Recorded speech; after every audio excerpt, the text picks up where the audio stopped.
Thank you so much for tuning in to Love Her Will, the new voice of Willpower. Today, I have a special guest, Ronellyn Junius, here with me today to speak about her journey and what she's been through.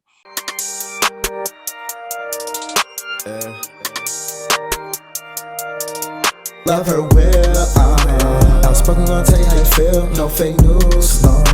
Willpower gonna get you that real. Black girl power in hills, everyone's equal, that's how I feel. Black girl power in hills, everyone's equal, that's how I feel. Gotta love her will, you gotta never quit though. You gotta love her will, say that. Gotta love her will, you gotta love her will. Solid, gotta love her will, you gotta love her will. Connect with your willpower. How are you doing today, Ronellyn? I'm doing good. Thank you so much. How are you? I'm doing great. I love your blouse. It's beautiful, nice and pink. Thank you. So tell the viewers a little bit about yourself. So, as you said, my name is Ronellyn Junius. I reside in California. I was born in Oakland, California, like by San Francisco. I am 38 years old. I have 2 children, a 21-year-old and a 7-year-old, both girls. My 21-year-old is actually in her senior year of college at Tuskegee University in Alabama. So really excited about that. She's actually graduating in May. Oh, that's good. So, so I'm a mom and, I work and, I'm off right now, due to treatments, but that's pretty much a little bit about me. Okay. Nice to meet you. And Ronellyn Ronellyn was diagnosed with stage 3 invasive ductal carcinoma, triple positive breast cancer at, like she said, their young age of 38. So tell us, how did you discover your breast cancer? So I got a sharp pain in my left breast, and it shot under my arm. And I thought it was related to my heart because I was under a lot of stress from a job, and then I had lost my mom unexpectedly 8 months prior to this happening. So I thought it was stress, but I did go in to the doctor and that same week, and my doctor basically referred me to the breast center for mammogram and ultrasound. Wow. And do you remember how you felt when you first heard you have breast cancer? Yes, I do. So, I mean, I was literally sitting in my bedroom because I work from home. So my computer was in my bedroom, is in my bedroom. So I was sitting in my bedroom. When I got the call, the doctor is like, are you somewhere where you're able to, have a conversation? So I felt something was wrong. Like even when I went to go get the mammogram, and I seen people kind of coming and going, and I was still lingering around. So I almost had a feeling like that, something wasn't right. But to actually hear it and hear them say, the words, you have breast cancer, basically like took my breath away. Like I felt like the room was caving in on me. It almost felt like an out of body experience. Like I was literally like sitting, watching myself, in this moment. If that makes any sense. Yes, it does. Wow. And just to remind you all, this was just last year during the COVID, right? The beginning of this year. Beginning of this year. Yeah. So it was right before the pandemic. Wow. And I can't imagine you were alone when you got this news. Yes. Yeah, I was alone. My 21-year-old daughter was home from school. She was on holiday break, but it was actually her 21st birthday. And so her and her friends were, downstairs kind of getting ready. She was getting ready for a photo shoot. And so I didn't want to, tell her at that moment. I wanted her to kind of enjoy her day and enjoy her birthday. So I didn't tell her in that moment. So I kind of had to take it in by myself. I made a couple of phone calls. I think the first call might've been to my parents. And then it kind of just, went from there. Okay. How difficult was it to talk to your parents and your family about your diagnosis? So, I mean, in the beginning, everybody just had a lot of questions. that I didn't really have the answers to. Yeah. So yeah, in the beginning, it was just like, everybody wanted to know, obviously, how big is it? What stage? Like, all of the, normal questions that, people would want to know. And I just, like I said, I just didn't have the answer. So what we did was we scheduled a video visit with my primary doctor, in order for my parents to kind of sit in and, Okay. ask the questions and stuff that they wanted to know. Okay. That's good. And I bet Mhm. that was kind of overwhelming, just, not having the answers to all those questions that you It were being was asked. overwhelming and scary. Yeah. Yeah. Wow. What what are the factors you believe led to your breast cancer? Was it a family? Um, So no family. Well, I have a aunt on my dad's side. So my dad's sister actually got diagnosed with breast cancer, when she was in her 60s, and she's now, I think it's been about 13 or 14 years now. oh wow. She's been, cancer free. But that's the only, like, history. And they say that it's like, it's supposed to be like your mom, your grandmother, Yeah. so I don't know if it was related to that or not. But that's the only experience that I had. And even with that, like, she was older, and, Yeah. it was a totally different experience to have it happen to me. Not only just happen to me, but then at my age. Right. Did they do any genetic testing? They did. They did. Okay. I got the genetic testing done. They said that I did not have the genes. The genes for it? Okay. Mm-hmm. Wow. Mm-hmm. So I'm not quite sure where it stemmed from. I don't know if it was stress. I don't know. I did, maybe about 3 or 4 weeks before I felt the pain. I Hmm. did kind of, like, just on accident, kind of like feel my breast and felt something, and that was kind of like weird, but I Yeah. said, oh, that's weird. I felt like a little lump. Yeah. It wasn't painful, and I kind of just went on with my day, that particular day. But I didn't think any of it then. But of course, when I got the diagnosis, I thought back, like, wow, that could have been, I probably could have, determined it 4 weeks prior. Yeah. Yeah. And that's kind of hard to think, like why me in a sense? Why is this happening? What's going on? Mm-hmm. And yeah, wow. And so they test you for the genetic testing. And what was your treatment plan like? So my treatment plan was, chemo first. So I did 6 rounds of chemo. And then I had surgery. I opted to do the lumpectomy. Okay. And then I recovered for about 4 to 6 weeks from the lumpectomy, and then, radiation for 6 weeks. But in between there, when they got the pathology report back, after surgery, they determined that I still had active cancer cells in my breast. So basically, the chemo didn't get all of the cells. So Okay. they,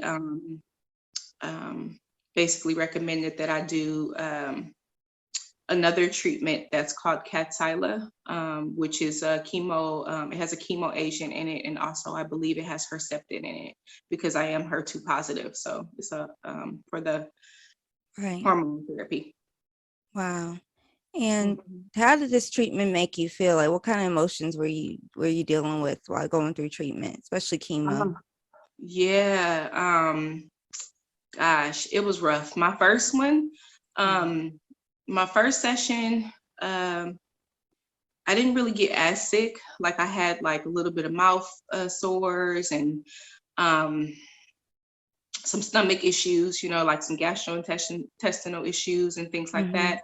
But it was like after the second round that everything kind of like really hit me, because that's when I lost my hair. That's when, I just got to the point to where I could not eat. I had a Wow. constant metal taste in my mouth.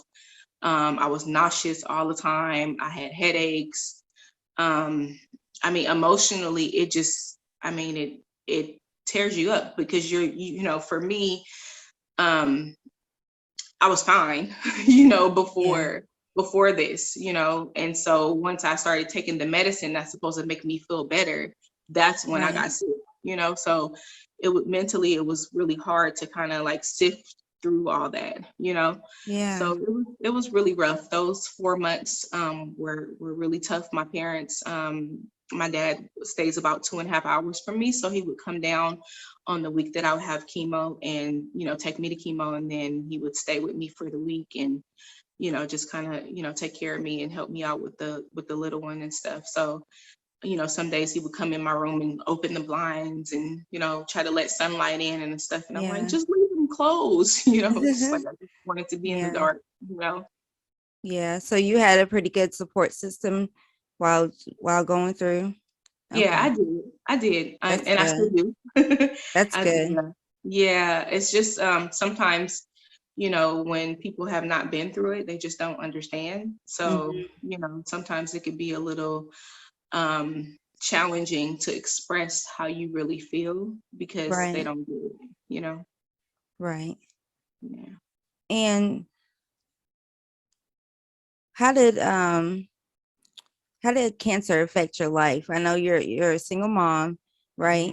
Hmm. So Hmm. how did cancer affect your life, especially being a mother of a young boy during this? I mean, Yeah, a young daughter. Sorry. yep, yep. It affected my life, and I mean, and continues to affect my life in so many ways. I mean, again, like I said, I had the issues with eating. So of course I lost weight. I was weak. You know, I wasn't able to, you know, do the normal things that I would normally do with the baby, take her to school and, you know, play with her and, you know, have our little activities and our little one-on-one time. It was like, you know, and even with sleeping with me, you know, for the first couple of days after chemo, you know, I couldn't allow her to be in the bed with me, you know, for, you Yeah. know, for her being exposed to the, you know, to the medication and stuff. So that was hard for her because she would, you know, like to lay with me and me hold Yeah. her and stuff, you know. So so it's definitely, you know, like I said, taking a toll in every aspect of my life, including motherhood. Wow. I know that was so hard too. I don't have any children, but I could just imagine, just wanting to hold your baby girl and wanting Mm-hmm. to and not being able to do that Mm-hmm. and just not Mm-hmm. being strong enough. So did your support system help you with that? Just taking her to Yes. school and Yes. okay, that's good. Mm-hmm. I'm glad Yeah. I'm glad you had a good support system during because I Yeah, mean, I'm very grateful. My yeah, dad is in his 70s and, you know, and not well himself. He has his own ailments. So for him to, you know, come down and do what he did and stuff, and he says, it's his duty. It's what he's supposed to do as my dad. yeah, But I feel like, I mean, he's always been a wonderful dad, but this kind of just like further, this took it to a totally different level, yeah, the sacrifice that he, did or whatever to make sure that his baby was okay. yeah, that's good. That's Yeah. so good. I'm so Yeah. happy to hear that. Yeah. So what are some new things you discovered about your journey? New things I discovered, like as far as discovered about myself Yeah, or about yourself or even just um about the cancer in well, general. yeah, I always knew I was strong, but that's definitely, it's not for the weak. Yeah, Definitely not. So I definitely recognize my strength. Um, it also showed me the people who I expected to be in my corner and, and are not here or weren't here like how I felt like they should have been.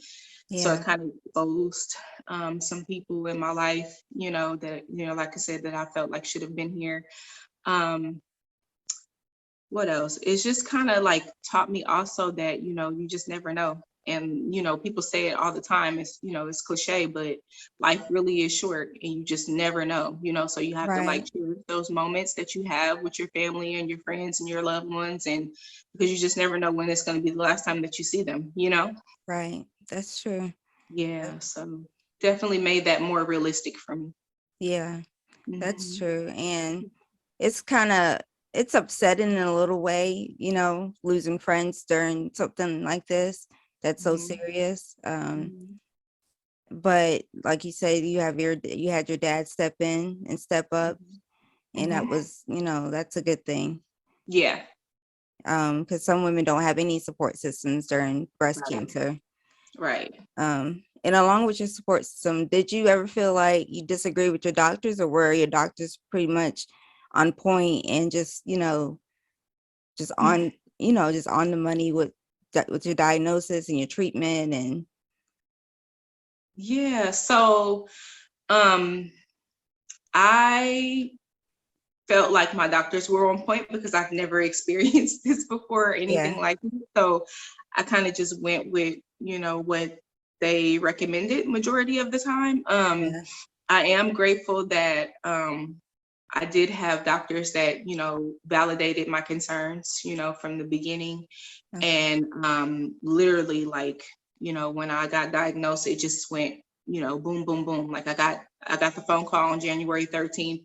I had my appointment with the multidisciplinary clinic on January 27th, okay, which I met my care team, my oncologist, my radiology oncologist, my surgeon, wow, and I had the port put in a week after that, and then I had chemo start the week after that. So it was wow, just they move really fast, wow, yeah, yeah, yeah, it was really fast. So I didn't even really get time to like really process what was happening. It was just like yeah, so fast. But at the same time, like like I said, I'm grateful for that because we all know that when you delay things, things could turn out a different way. right, right, Mhm. and you had a pretty aggressive breast cancer, so that could have grown, tremendously if you would have Mhm, waited yeah. any Yeah, longer. it already moved, it had already metastasized to my lymph nodes. So I feel Okay, like it was definitely on the move. It had moved from my yeah, breast tissue. Mhm. wow. What is your okay, we already talked about that. So cancer can affect your self-esteem in many ways. What Mhm. gave you a boost of confidence during chemotherapy to continue to fight and complete treatments? My kids, like Yeah. literally, like, and the fact that I had lost my mom and Mm, I didn't have any control over that. I didn't even know she was sick. Um, okay. and so she kind of kept all of that, to herself. So just not being able to help her in the way that I felt like, if I knew what was going on with her, I definitely would have, you know, been there with her, Yeah. through some of those challenges that she was experiencing at that time. And so just to know that I have my two girls, and I would never want them to feel that pain and that void that I feel, Yeah. losing my mom, and so that I say that is what continues to to be my main reason to just keep fighting, even when the days I'm tired. I Right. feel like I want to give up, but Yeah. I know that it's not an option. I have two young ladies depending on me. You Yeah. know.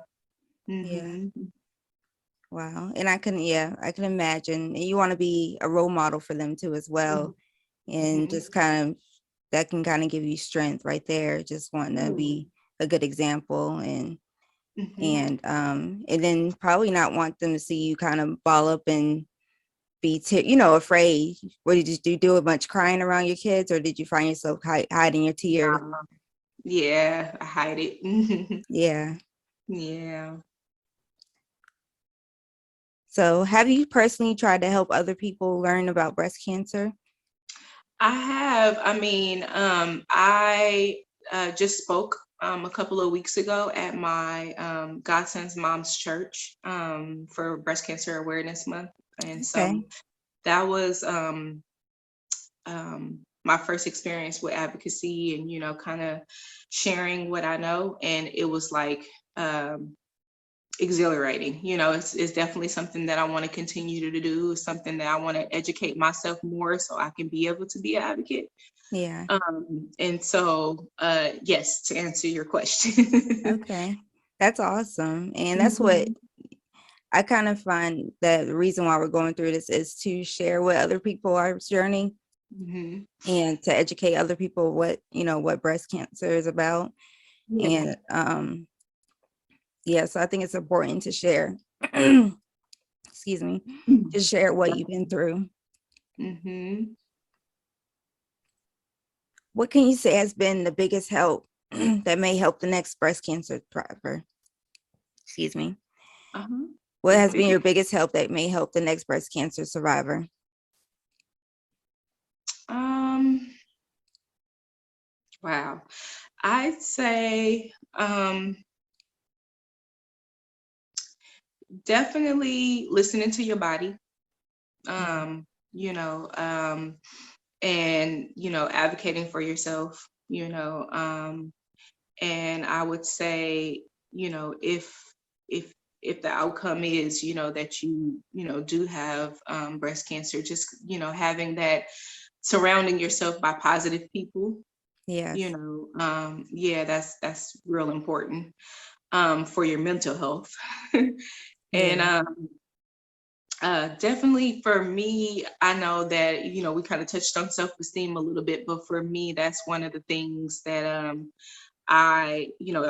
still to this day challenging for me, because again, like I said, I lost my hair, I lost my eyebrows, Yeah. and stuff. And I felt like, even though people were like, oh, you have like the perfect head, for short hair, Yeah. and oh, you don't look sick. And probably for me, I know I didn't look like myself. Like when I looked in the mirror, I seen cancer. I seen the Yeah. dark circles around my eyes. I seen, my skin tone change. I seen, the loss of hair. I seen, Right.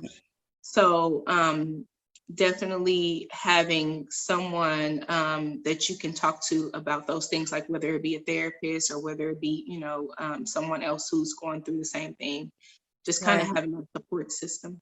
Right. Right. And Mhm. that's you're right.